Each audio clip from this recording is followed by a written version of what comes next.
On June 11, 2001, the United States government executed Timothy James McVeigh by lethal injection at the Federal Correctional Complex in Terre Haute, Indiana. He was a decorated Gulf War veteran, a Bronze Star recipient, a former Army sergeant who had been described by his commanding officers as a model soldier. He was also the man who killed 168 people in Oklahoma City on a Tuesday morning in April 1995. He was the first person executed by the federal government since 1963. He was 33 years old. This is what he did. If you follow cases where the warning signs were already on the record before the harm was done, subscribe now.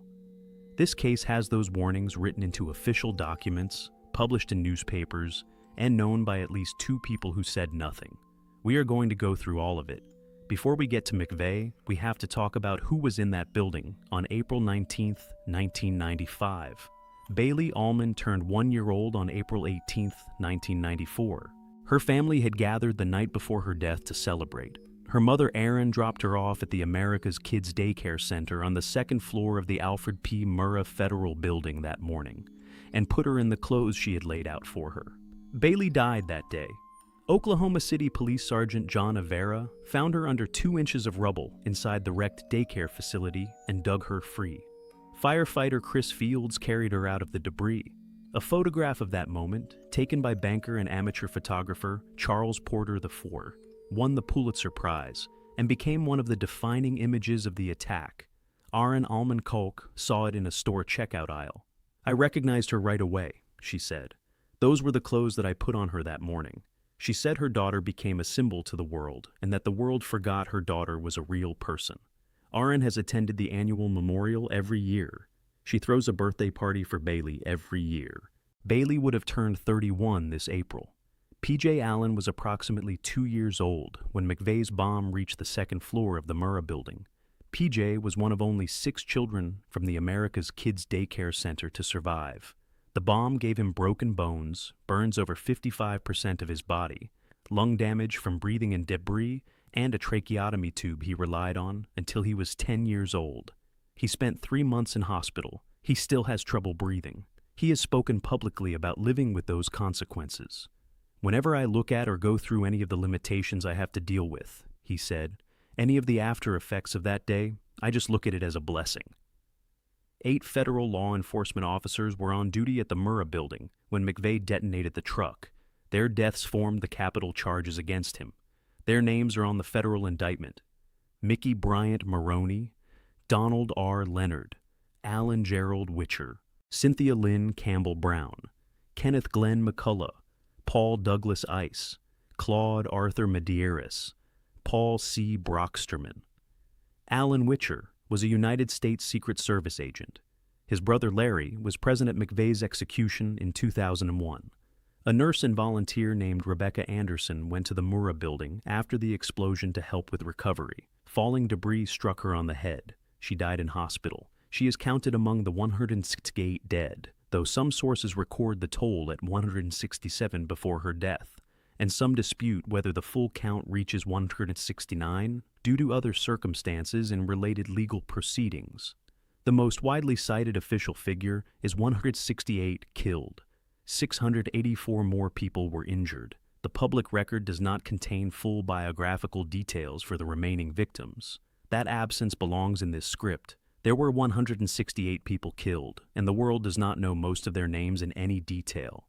That is part of the story.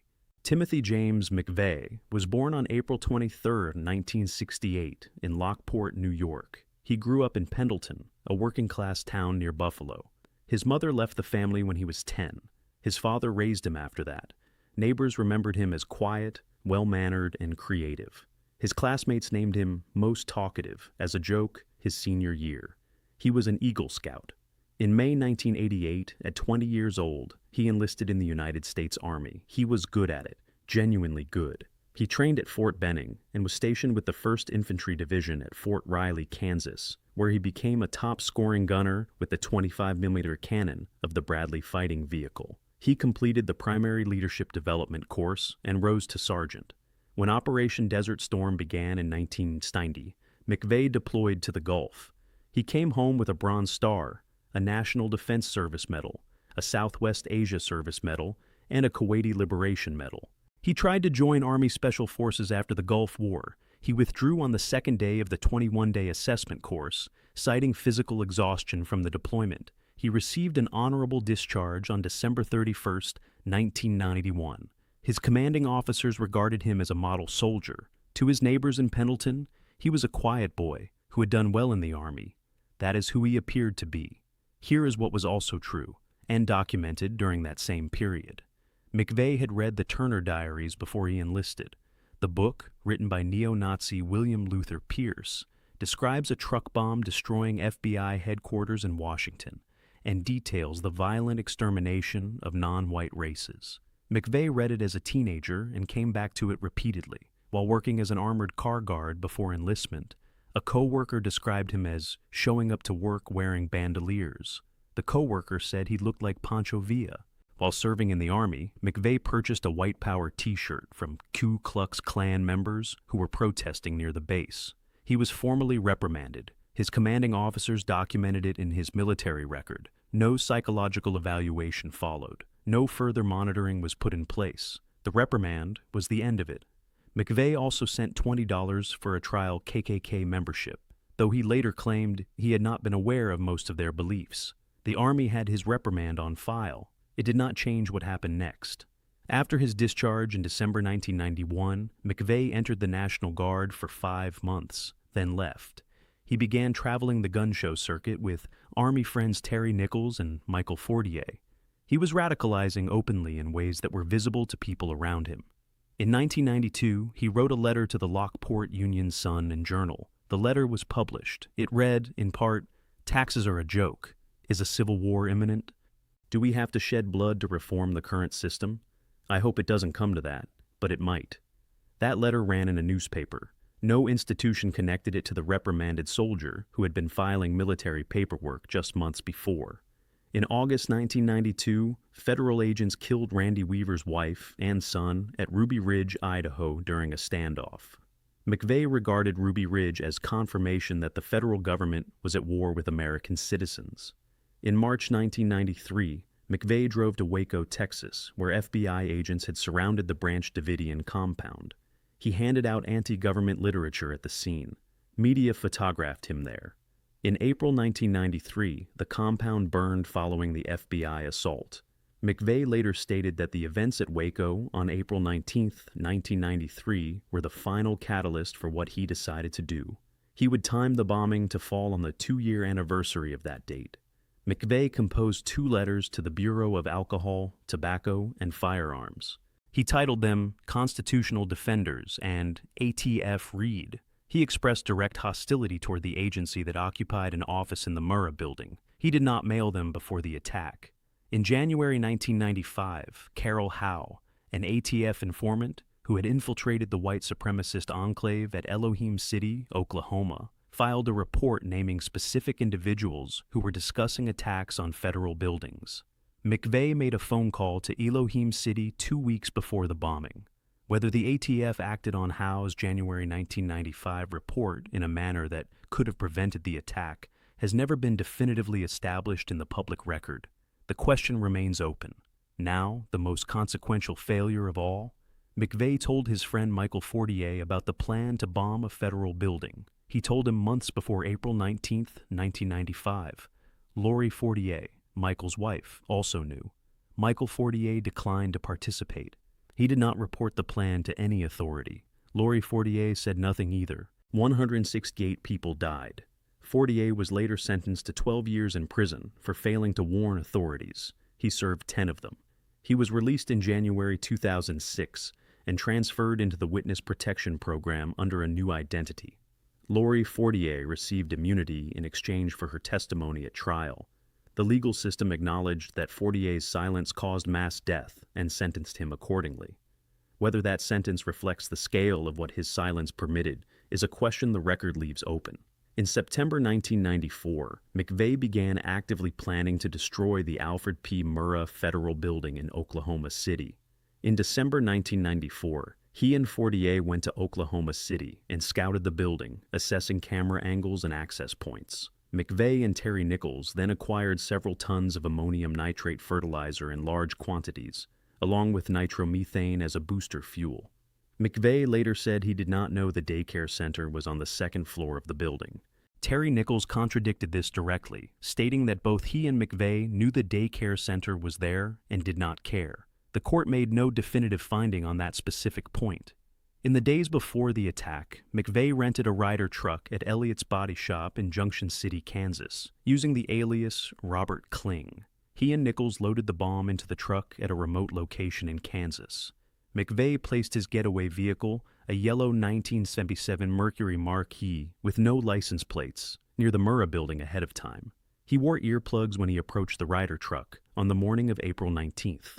On the morning of April 19, 1995, at approximately 9:02 a.m., McVeigh detonated a bomb consisting of approximately 5,000 pounds of ammonium nitrate and nitromethane inside a rented Ryder truck parked in front of the Alfred P. Murrah Federal Building in downtown Oklahoma City. He had already lit 2 timed fuses and walked to his getaway car before the explosion. He was wearing earplugs. The blast destroyed the north half of the building. It killed 163 people inside and 5 people outside.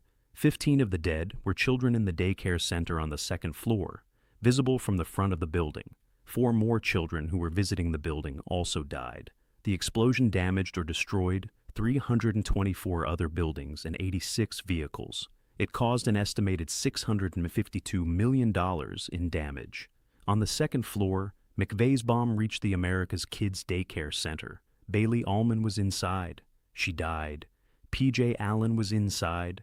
The blast gave him burns over 55% of his body, broke his bones, damaged his lungs, and left him needing a tracheotomy tube for the next 8 years. Alan Witcher was at his desk in the Secret Service office when the bomb went off. Mickey Bryant Maroney, Donald Leonard, Cynthia Campbell Brown, Kenneth McCullough, Paul Ice, Claude Medeiros, and Paul Brocksterman were also at their posts. McVeigh killed all 8 of them. Rebecca Anderson arrived at the scene during recovery operations. Debris struck her and killed her. McVeigh stated he regarded the bombing as a military action. He called the deaths of civilians, including children, collateral damage. He used that phrase directly in interviews. He described himself as morally equivalent to a pilot dropping bombs under government orders. He put those arguments in a 1,000-word prison essay in March 1998. He later wrote to the Fox News Network to explain why he had bombed the building. The letter was published before his execution. 77 minutes after the explosion, Oklahoma State Trooper Charlie Hanger noticed a yellow 1977 Mercury Marquis with no license plate northbound on Interstate 35 in Noble County, near Perry, Oklahoma, roughly 80 miles from the bombing site. He pulled it over. The driver was Timothy McVeigh. Hanger found McVeigh carrying a concealed Glock pistol. He arrested him on the weapons charge. McVeigh made no attempt to flee. He did not resist. He calmly admitted to carrying the handgun and showed no agitation. He did not mention Oklahoma City. McVeigh had earplugs in his jacket when Hanger arrested him. Later, FBI testing found explosives residue on McVeigh's clothing and on those earplugs, including PETN, EGDN, and nitroglycerin. An inventory of the mercury uncovered a sealed envelope containing documents arguing that the federal government had commenced open warfare on the liberty of the American people and justifying the killing of government officials. A business card recovered on the floor of Hanger's patrol car bore McVeigh's fingerprints. On the back, in McVeigh's handwriting, TNT at $5 a stick, need more, and call after 01, May, see if I can get some more. McVeigh had been in Noble County Jail on the weapons charge for 2 days when federal agents arrived to take him into federal custody before he could be released. Investigators had traced the rear axle of the Ryder truck, which survived the blast and bore a vehicle identification number, linking it to the Junction City rental agency. Workers at the agency helped an FBI artist create a composite sketch. Leah McGowan, manager of the local Dreamland Motel, identified the man in the sketch as Timothy McVeigh. Terry Nichols surrendered voluntarily in Harrington, Kansas on April 21st. The FBI investigation, codenamed OK Bomb, became one of the largest in the Bureau's history. Agents reviewed more than 682,000 airline reservation records. Investigators interviewed more than 35,000 witnesses. On August 10, 1995, McVeigh was indicted on 11 federal counts. Witnesses at the Junction City rental agency had reported seeing a second individual with McVeigh, whom investigators called John Doe Number 2. Multiple eyewitnesses gave accounts of this second person. McVeigh's original defense attorney, Stephen Jones, argued McVeigh was part of a broader conspiracy. McVeigh himself flatly denied it. In a letter to the Houston Chronicle dated May 6, 2001, he wrote, "There was never a John Doe Number 2. The FBI ultimately concluded the eyewitness accounts arose from confusion with a different Ryder truck customer, Todd Bunting, who visited the same agency around the same time. No additional person was ever charged or convicted.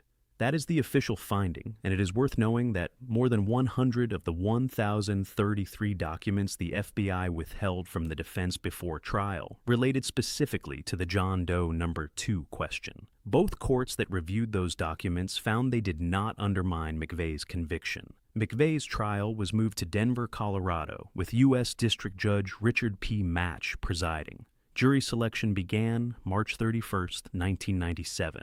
A jury of 12 with 6 alternates was sworn in on April 24, 1997, and opening statements began the same day. The prosecution was led by Joseph Hartzler, assisted by Larry Mackey, Beth Wilkinson, and others. The defense was led by Stephen Jones. The government presented 23 days of testimony. The prosecution's evidence included the explosives residue found on McVeigh's clothing and earplugs, the Ryder truck vehicle identification number from the recovered axle, eyewitness identification from the Junction City rental agency, the business card bearing McVeigh's handwriting and fingerprints, and the anti-government documents found in the sealed envelope in the Mercury Marquis. Excerpts from the Turner diaries were recovered from McVeigh's vehicle and presented at trial. Michael Fortier testified for the prosecution under a plea agreement. He told the jury about McVeigh's planning, his target selection, and his stated motivation. Lori Fortier also testified. McVeigh had instructed his defense team to argue a necessity defense, claiming the bombing was a justified response to government crimes. That argument was ultimately abandoned because it required proving McVeigh had been in imminent danger, which the record did not support. The defense showed the jury the documentary Waco, The Big Lie, and attempted to raise doubt about the John Doe Number 2 question, as noted earlier. On June 2, 1997, after 4 days of deliberations, the jury found McVeigh guilty on all 11 counts. At sentencing, McVeigh declined to speak on his own behalf. He submitted a quotation from Justice Louis Brandeis's dissent in Olmstead v. United States, written in 1928. "Our government is the potent, the omnipresent teacher. For good or for ill, it teaches the whole people by its example." On August 14, 1997, Judge Match sentenced McVeigh to death on each of the 11 counts. Terry Nichols was convicted in a separate federal trial in October 1997 on 1 count of conspiracy and 8 counts of involuntary manslaughter. He received life in prison. In 1998, McVeigh and Nichols both filed appeals. The United States Court of Appeals for the 10th Circuit upheld both convictions and sentences. In December 2000, McVeigh ended his remaining appeals. He said he would rather die than spend the rest of his life in prison. He described his own execution as state-assisted suicide. Then, in May 2001, 9 days before McVeigh's scheduled execution date of May 16th, the FBI disclosed that it had withheld more than 1,033 documents from the defense before trial, including more than 100 documents relating to John Doe Number 2 sightings. FBI Director Louis Freeh acknowledged before Congress that not turning over the documents promptly was a serious error. Attorney General John Ashcroft delayed the execution by 1 month to allow for review. On June 6, 2001, Judge Match ruled that the withheld documents cast no doubt on McVeigh's guilt. A subsequent DOJ Inspector General investigation found the failure was systemic and administrative rather than a deliberate withholding of exculpatory material. 2 separate courts reached the same conclusion. The execution was rescheduled. On June 10, 2001, McVeigh was moved to the execution chamber building at the Federal Correctional Complex in Terre Haute, Indiana. When the shower water ran cold that evening, he told the guards it was cruel and unusual punishment. His final meal was 2 pints of mint chocolate chip ice cream. He had been raised loosely Catholic. His attorney, Nathan Chambers, was surprised when McVeigh accepted Catholic last rites before his death, given that McVeigh had described himself as agnostic. McVeigh did not make a spoken final statement when asked. Before his execution, he had given the prison warden a handwritten copy of the poem Invictus by William Ernest Henley. The final stanza reads, "I am the master of my fate, I am the captain of my soul." That was his statement.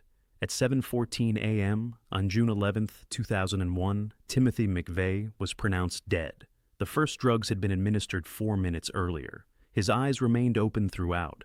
Present at the execution were 10 victims' family representatives, 10 members of the media, and 4 personal witnesses, including McVeigh's attorneys Robert Nye and Nathan Chambers, and Buffalo News reporter Lou Michael, who had co-written McVeigh's authorized biography based on 75 hours of interviews. 232 survivors and family members watched the execution on a closed-circuit feed in Oklahoma City, delayed by 6 minutes due to technical difficulties. Larry Witcher, whose brother Alan was killed in the Murrah building, witnessed the execution in person. He said McVeigh wore a look of defiance on the gurney. "He had a look of defiance, and that if he could, he'd do it all over again," Larry Witcher said. "I think I did see the face of evil today." Kathy Wilburn, who lost 2 young grandsons in the bombing, watched on the closed-circuit feed and said, "He got what he wanted." Sherry Sawyer, whose mother died in the bombing, said the same thing. Her brother Jay added, "Without saying a word, he got the final word." McVeigh's attorney, Robert Nye, issued a statement after the execution. He said, "To the victims in Oklahoma City, I say that I am sorry that I could not successfully help Tim to express words of reconciliation that he did not perceive to be dishonest." McVeigh's body was cremated at Maddox Ryan Funeral Home in Terre Haute. President Bill Clinton had signed legislation in 1997 barring McVeigh and veterans convicted of capital crimes from burial in any military cemetery. The location of McVeigh's ashes has never been publicly disclosed. He requested that it remain that way. Bailey Allman's clothes are what her mother, Orrin, remembered. P.J. Allen still has trouble breathing. Alan Witcher's brother watched the man who killed him die on a gurney with his eyes open. Rebecca Anderson went to help and did not come home. The America's Kids Daycare Center on the 2nd floor of the Murrah building held children whose names most of the world never learned. The Army had McVeigh's reprimand on file. The newspaper had his letters in its archive. Michael Fortier had months to pick up a phone. The ATF had a report from January 1995 naming people who were discussing exactly this kind of attack. The questions of what was done with that report and whether the full scope of the conspiracy was ever investigated have not been answered definitively in the public record. Those answers may never come. McVeigh said he was the master of his fate. 168 people did not get to be. Michael Fortier knew the plan months before the bombing. He said nothing. He served 10 years of a 12-year sentence and was placed in witness protection with a new identity. Was that justice for what his silence made possible, or was it a deal the victims never got to weigh in on? Leave your answer in the comments. Subscribe if you want to stay with cases where the record shows what was known and when it was known. There is more of that to come.